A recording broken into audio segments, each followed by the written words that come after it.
રાખજો, હું તમારું કલ્યાણ ના કરી દઉં તો લગીનું મેલડી ના જપું. તમને સુખી નહીં કરું તો લગીનું માતા નહીં જપું. કેમ કે આજે દરેક ની કંઈક સમસ્યાનું સમાધાન માટે આયા છે, કંઈક ની કંઈક દુઃખની વાતો લઈને આયા છે. મારા આ દુઃખ છે, પેલો કે મારા આ દુઃખ છે. કોઈને આર્થિક, શારીરિક, માનસિક ગમે તે વાતે પણ દુઃખી છો એટલે તમે આયા છો. અને દુઃખી છો એટલે જ કોઈ પણ માતાજી મંદિરના દર્શન કરવા ધામે જાઓ છો. કોઈ પણ ભુવા જોડે તમે દુઃખી છો એટલે જ જાઓ છો.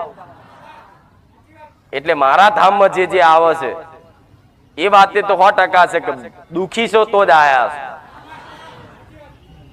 તો દુઃખી છો ને અને સુખની આશા લઈને આયા છો ને, તો હું સુખનો સમુદ્ર સાગર છું.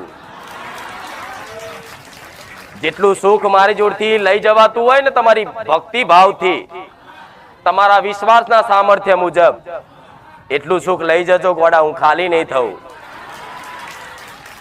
જેટલી જોઈએ એટલી કૃપા તમારી આવડત પ્રમાણે, તમારા પ્રેમ ભાવ ભક્તિ પ્રમાણે, તમારા વિશ્વાસ પ્રમાણે,